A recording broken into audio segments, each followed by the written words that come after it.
देवों के देव महादेव के चरणों में प्रणाम करती हूँ। माँ भवानी जगदम्बा के चरणों में प्रणाम करती हूँ। 33 करोड़ देवी देवताओं के चरणों में प्रणाम करती हूँ। 3 सूत्र बताने वाले हरिंदर भैया नीलम दीदी के चरणों में प्रणाम करती हूँ। सभी गुरु भाई सभी गुरु बहना के चरणों में प्रणाम करती हूँ। महादेव मेरा प्रणाम स्वीकार करे नाथ।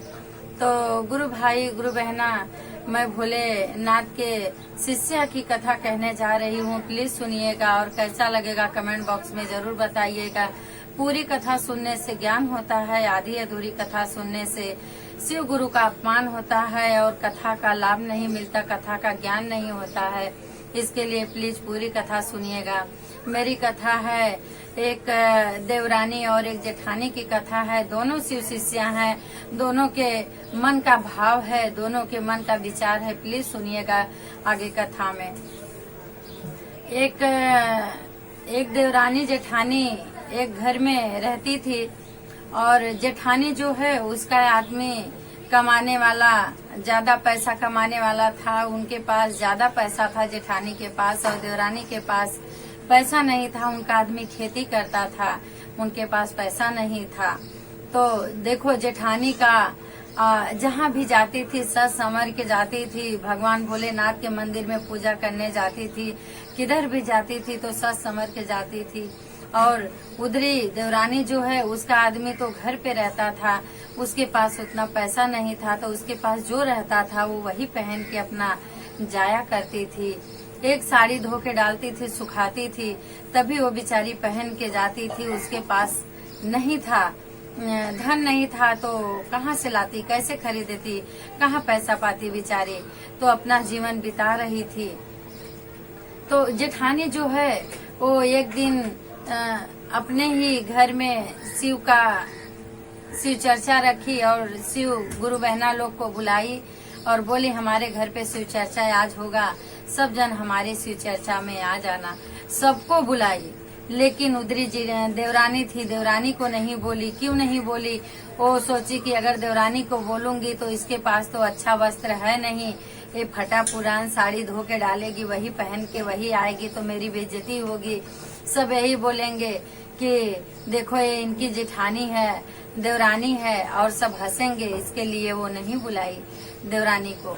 जब भी उनके यहाँ शिव चर्चा का महा उत्सव रखा गया, सब गुरु बहना सब गुरु भाई लोग उनके शिव चर्चा में आए। उनका शिव चर्चा सुनने के लिए उनके घर पे जब भी आए, तभी जो उनकी देवरानी थी वो घर में थी, उसको पता नहीं था। जब भी सब गुरु बहना गुरु भाई लोग आने लगे तभी वो निकली और किसी से पूछी कि आज कहाँ शिव चर्चा है, आप लोग कहाँ जा रहे हैं शिव चर्चा करने के लिए। तभी गुरु बहना गुरु भाई लोग यही बोले कि बहन आज तो शिव चर्चा तुम्हारी जेठानी ने रखे हैं, तुम्हारे जेठानी के ही घर पे है, आपको पता नहीं। तो देवरानी बोली नहीं, मुझे तो नहीं पता है, मुझे नहीं बताई है, मैं नहीं जानती हूँ। तो बोले कि नहीं आपके ही घर पे है। तभी देवरानी बिचारी हाली हाली अपना सारा काम की और अपना जो वस्त्र था उसको साफ की, सुखाई। उसके बाद इधर शिव चर्चा शुरू होने जा रहा है।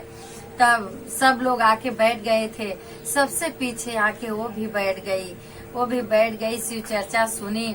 जब भी पूरी शिव चर्चा खत्म हो गई तभी सबको उसकी जेठानी ने प्रसाद दिया और इसको प्रसाद नहीं दिया।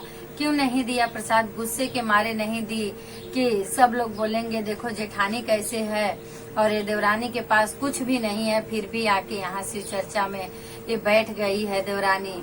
और ये आई क्यों? मैं तो इसको बुलाई नहीं थी, ये आई क्यों? मेरी बेइज्जती हुई यहाँ पे। देखो भगवान के घर में बेइज्जती का नहीं भाव जाता है, भगवान के घर में तो खाली भाव और प्रेम का भाव जाता है। बाबा भाव के भूखे हैं, हमारे प्रेम के भूखे हैं। हम किस तरह उनको रिझाएं। बाबा अपने भक्तों पे सदा दयालु रहते हैं, सबके मन की भावना बाबा देखते हैं। तो उस देवरानी के मन में तो ये भाव नहीं था कि मेरे पास नहीं है तो मैं नहीं जाऊंगी, और नया नया अच्छा वस्त्र नहीं है तो मैं नहीं जाऊंगी। देवरानी तो जैसे ही था वैसे चली जाती थी। उनके मन में तो शिव का भाव था, शिव की पूजा, शिव का स्मरण उनके मन में था। और जेठानी के मन में तो अभिमान ज्यादा था और भाव भक्ति बहुत कम था। इनके मन में तो खाली दिखावा वाला भाव था और देवरानी के मन में तो सच्चा भाव भगवान का था, भोलेनाथ का। तभी देवरानी भी वहाँ पहुंची और सबको जब ये प्रसाद दिए, देवरानी को नहीं दिए। देवरानी बहुत सोची, चिंतित हुई कि देखो सबको प्रसाद दिए, मेरे को नहीं दिए। देवरानी उठी वहाँ से। जब भी देवरानी उठी वहाँ से घर के लिए निकली, जब भी घर के लिए देवरानी निकली तो बाजू में ही शिव का मंदिर था। देवरानी शिव मंदिर पे गई और शिव मंदिर पे गई। जब भी मंदिर में गई देवरानी, तभी बाबा भोलेनाथ का पूजा की, अर्चना की और ध्यान धरी। बोली बाबा मैं तो आई थी बाबा आपकी पूजा और चर्चा सुनने के लिए, और मेरी जेठानी उधर सबको प्रसाद दिए लेकिन मेरे को प्रसाद नहीं दिए। यही उसके मन में भाव था और यही वो भोलेनाथ से बोल के और वहाँ से उठ के आई।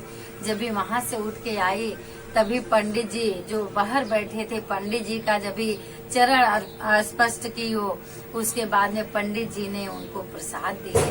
उनको प्रसाद दिए तो प्रसाद में क्या दिए पंडित जी? एक बेल का फल था। पंडित जी ने एक बेल फल उनको उठा के दे दिए।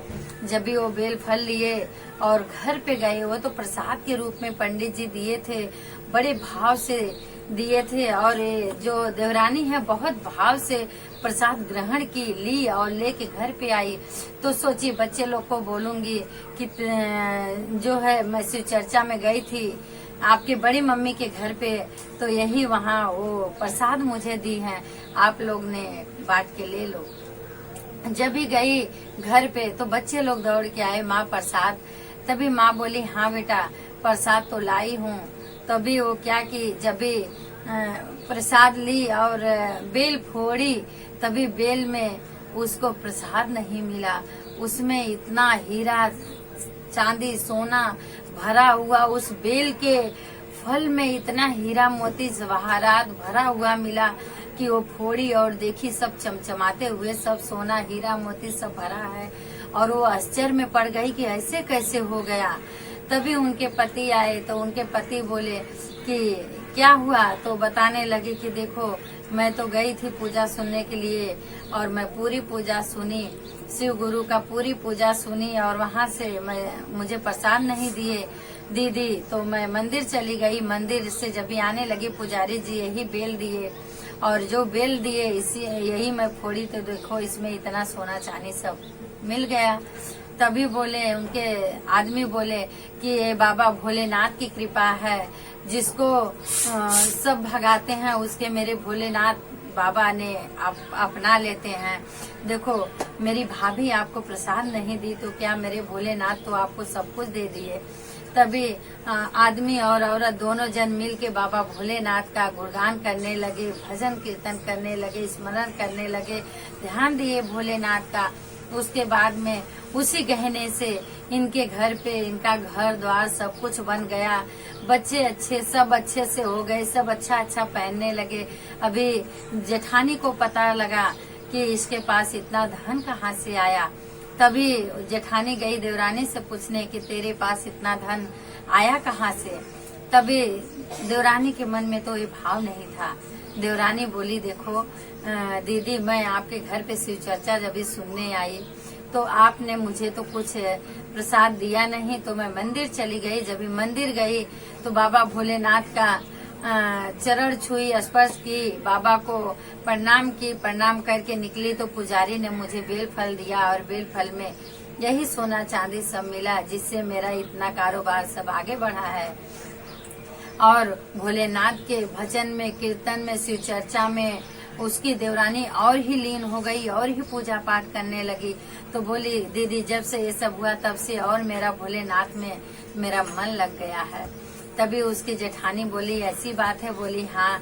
उसकी जेठानी भी गई भोलेनाथ के मंदिर और वहाँ जो है पैर छुई और आई पुजारी ने उनको भी बेल दिए। बाबा भोलेनाथ ने परीक्षा लिए कि इनके मन में क्या भाव है, मैं देखूं। अगर मेरे भक्तों को कोई सता रहा है तो मैं उसकी रक्षा स्वयं करने के लिए खड़ा होता हूँ। जैसे देवरानी जेठानी में दोनों में एक एक अलग भाव का था, तो बाबा भोलेनाथ खड़ा हुए, उसकी देवरानी का मदद किए। वैसे जेठानी का भी मदद करने के लिए भोलेनाथ खड़ा हुए, उनकी परीक्षा लेने के लिए। उनको भी बेल फल मिला। वो जब भी गई घर पे अपना बेल फल फोड़ी, तभी देखी बेल फल में उनका फल जो है वो खाली फल ही रह गया, उसके अंदर हीरा मोती चांदी सोना कुछ नहीं मिला। और वो बोली कि वो तो फोड़ी तो इतना निकला, मेरे में यही निकला। तभी वो लालच में गई थी बाबा भोलेनाथ के मंदिर और फल लेने के लिए। तभी जब फोड़ते ही फल ही निकला, कुछ नहीं निकला, तो उनका जो धन था वो भी कम होने लगा, अभी इनके पास अच्छे कपड़े, अच्छे गहने, अच्छे सामान घर में नहीं रह गई, सब नष्ट होने लगी। फिर देवरानी के पास गई कि तू तो फोड़ी तो तेरे पास इतना हुआ, मैं फोड़ी तो मेरा सब कुछ चला जा रहा है, मेरे में खाली फल निकला, कुछ नहीं निकला। तभी वो बोली, दीदी भगवान की भक्ति भाव से की जाती है, सच्चे मन से की जाती है, अपने सच्चे हृदय से की जाती है, लालच में आके नहीं की जाती है। कभी कभी मंदिर जाया करो तो बाबा से मांगने के लिए नहीं जाया करो, ऐसे ही बाबा को प्रणाम करने के लिए जाया करो। दीदी हो सकता है कल्याण हो जाएगा। आप तो मेरा सुन के गई, तो आप तो मांगने के लिए गई, आपके पास इतना था दीदी, तो भी आप मांगने के लिए बाबा के पास गई। मेरे पास तो कुछ नहीं था, मैं तो प्रणाम करने के लिए गई, अपना दुखड़ा बताने के लिए गई। बाबा ने मेरा दुखड़ा सुना तो मेरा दुखड़ा बाबा ने हल लिया, मुझे दुख से सुख किया। तो बाबा का दरबार तो सदा खुला ही रहता है, हम जाएं, अपना भाव रखें। बाबा हमारा भाव पढ़ के, हमारे जैसा भाव रहता है, जैसा विचार रहता है, वैसा बाबा मुझे वरदान देते हैं। तब से उनकी जेठानी को भी ज्ञान हुआ कि नहीं, अभिमान नहीं करना चाहिए, धन दौलत और गहने गुड़िये पहनने का, वस्त्र का, किसी का अभिमान नहीं करना चाहिए, भाव से रहना चाहिए, भक्ति भजन बाबा का दिल से करना चाहिए। उनकी जेठानी को भी ज्ञान हुआ, तब से उनकी जेठानी भी बाबा भोलेनाथ का ध्यान धरने लगी, भाव से पूजा करने लगी, तो उनका भी अनधन वापस बढ़ने लगा। बोलते हैं हम गलती करके बाबा से क्षमा मांगने जाते हैं, अर्चना करने जाते हैं, तो बाबा जरूर क्षमा करेंगे। हम तो उनके बच्चे हैं, वो तो मेरे बाबा हैं, विकालदर्शी, सब पे दया बरसाएंगे।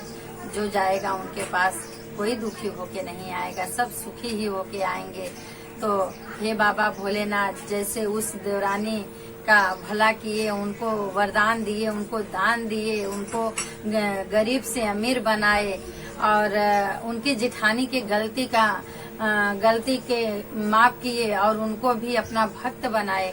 वैसे हमारे सब गुरु भाई, सब गुरु बहना को अपना भक्त बनाना, सबको वैसे ही सदा सुखी और संपन्न रखना। तो बोलिए शिव गुरु महाराज की जय।